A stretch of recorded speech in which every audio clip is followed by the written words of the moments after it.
शिवाय नमस्तुभ्यं। ध्यान कितनी एकादशी है? स्कंद पुराण यहाँ तक कहती है कि इस कथा के चरित्र को जो श्रवण कर लेता है उसको 26 एकादशी करना भी नहीं पड़ती। इस एकादशी की केवल ये कथा सुनकर ही वो तर जाता है। बहुत ध्यान से सुनना इसको, कथा तो बड़े भाव से सुन लो इसको, है? बड़े प्रेम से। इसलिए सारी एकादशियों में निर्जला एकादशी की महत्वता शास्त्र प्रमाण करता है महाराज। निर्जला एकादशी का उद्यापन जो करा जाता है, उसका उद्यापन और प्रदोष का जो उद्यापन करा जाता है, इन दोनों का क्रम लगभग एक जैसा है। तो निर्जला पहुंचे, और निर्जला ने जाकर भगवान नारायण से निवेदन करा। भगवान विष्णु ने पूछा, क्या बात है निर्जला, आज तुम खेलती हुई यहाँ पर आकर खड़ी हो गई, क्या हुआ, क्या है? क्या तुमको गौलोक धाम में आनंद की अनुभूति नहीं हो रही जो तुम बैकुंठ में आई? निर्जला घूमती घूमती भगवान के सम्मुख में पहुंच गई। भगवान ने पूछ रहे, बार बार पूछा, निर्जला हुआ क्या तुमको?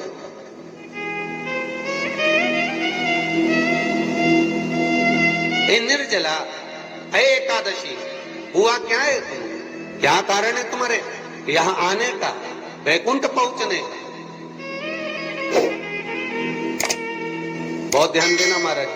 शास्त्र कहता है सोमवार, मंगलवार, बुधवार, गुरुवार, शुक्रवार, शनिवार, ये देवता वो देवता सबके व्रत कर लो, सारे व्रत कर लो, पर ये व्रत आपको परमात्मा के धाम तक लेकर नहीं जा सकते, क्योंकि इनका जो पुण्य है वो मृत्यु लोक में आप थोड़ा सा भी गलत करते हैं तो पुण्य समाप्त हो जाता है।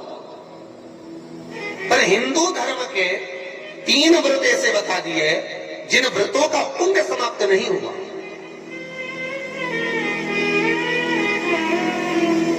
हिंदू धर्म के 3 व्रत ऐसे हो गए जिनका पुण्य समाप्त नहीं हुआ महाराज। जिनका पुण्य प्रबलता में बढ़ता गया। पहले नंबर पर एकादशी,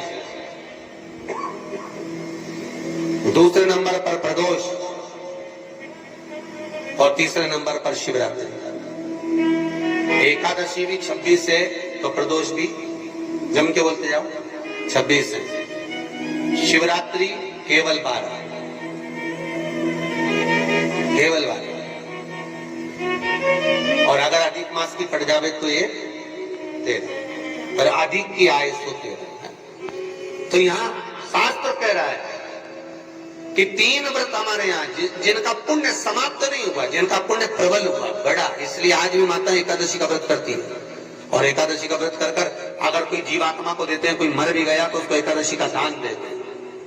एकादशी का उसको दान दिया है। महाराज निर्जला खड़ी,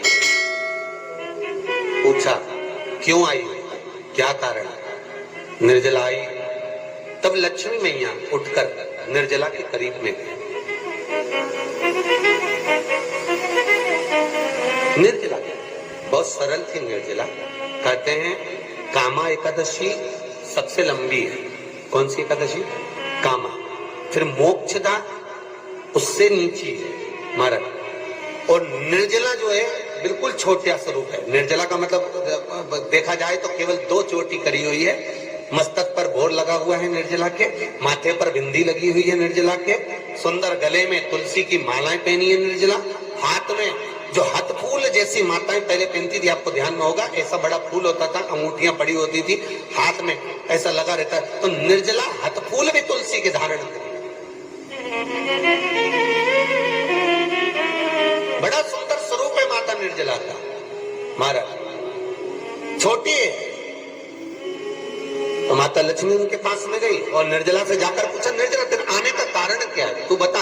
नारायण आपसे पूछ रहे हैं कि क्यों आई हो, किस लिए आई हो, क्या है तुम्हारे आने का कारण? निर्जला ने कहा, मेरी विनती केवल इतनी सी है मां, कि मैं चाहती हूं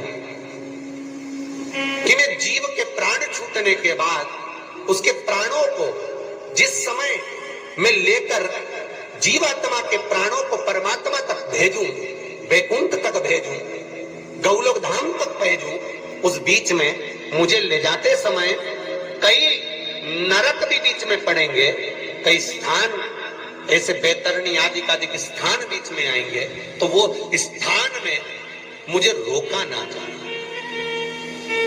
मैं सीधे भगवान के धाम पहुंच जाऊं। ऐसी कृपा, ऐसी दया।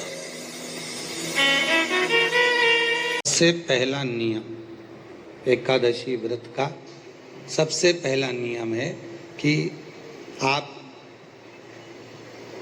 जिस दिन व्रत करो उसके एक दिन पहले भक्ति का संचार इस हृदय में कर लो। भक्ति का संचार इस हृदय में कर लीजिए। जिस दिन आप व्रत करो, जैसे एकादशी का व्रत कर रहे हो तो दशमी के दिन शाम का समय जब आवे, रात्रि जब होने लगे, शाम का समय आवे और रात्रि का आप जब भोजन ग्रहण करो तो उस भोजन में कोई ऐसा पदार्थ ग्रहण मत करिए जिस पदार्थ के कारण आपकी एकादशी बिगड़ जाए।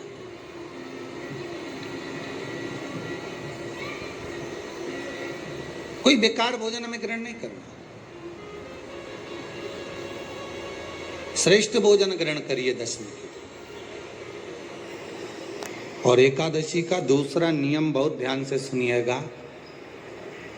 जिस दिन आपकी एकादशी का व्रत हो उस दिन प्रयास करिएगा कि अपने हाथ से किसी भी वृक्ष की कोई पत्ती टूटे ना। अपने हाथ से किसी भी वृक्ष की, पौधे की, किसी भी वृक्ष की पत्ती अपने हाथ से ना टूटे।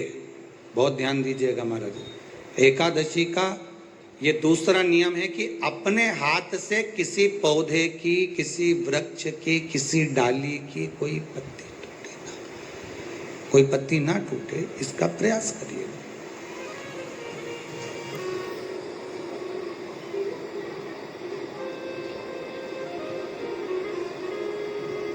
कितना सुंदर व्याख्यान कहा है, कितना सुंदर वर्णन है महाराज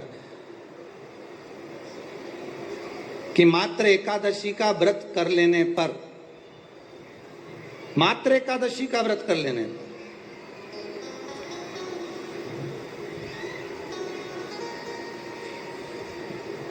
जो पूर्व में किया गया हमारा पाप कर्म है, हमने किसी जीव की हत्या करी है, हमने किसी को कष्ट प्रदान करा है, हमने किसी को अपशब्द कहा है, हमने किसी को ताने दिए, हमने किसी को आड़ा टेढ़ा कहा है, हमने किसी को गालियां दे दी है, मात्र एकादशी का व्रत ही कर लेने पर ये सारे जो दोष हैं वो समाप्त हो जाते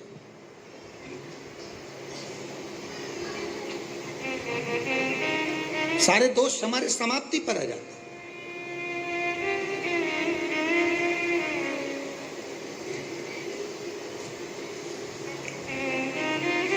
अब एक विचार करिएगा थोड़ा सा अपने मन में, अपने चित्त में, अपनी वृत्ति में एक बात उतारिएगा।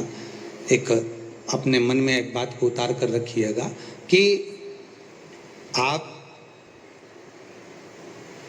अपने पाप को, अपने पाप कर्म को जिस दिन क्षीण करने वाले हो, समाप्त करने वाले हो, अपने पाप को आप जिस दिन समाप्ति पर लेकर जा रहे हो तो उसके एक दिन पहले आपको प्रसन्नता होना चाहिए कि नहीं होना चाहिए कि कल मेरा पाप कटने वाला है, कल मेरा पाप समाप्त होने वाला है। जो मैंने पाप कर्म करा है वो समाप्त होगा, जो मैंने पाप कर्म करा है वो कल समाप्त हो जाएगा। तो एक दिन पहले आपके चेहरे पर प्रसन्नता हो कि ना हो?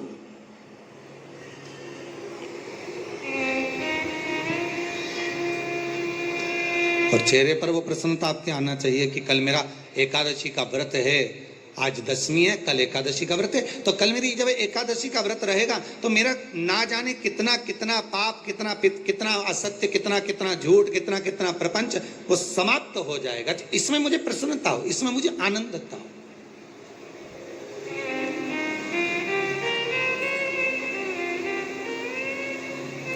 तो क्या कहा गया कि प्रयास करिएगा कि एकादशी के दिन कोई वृक्ष की, कोई डाली की, कोई कोपल की कोई पत्ती ना तोड़ी जाए।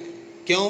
तो कहा अगर उस पत्ती को हम तोड़ देते हैं, वृक्ष की पत्ती को या क्यारे में लगी हुई कोई डाली की पत्ती को हम तोड़ देते हैं तो एकादशी का पुण्य फल प्राप्त नहीं होता।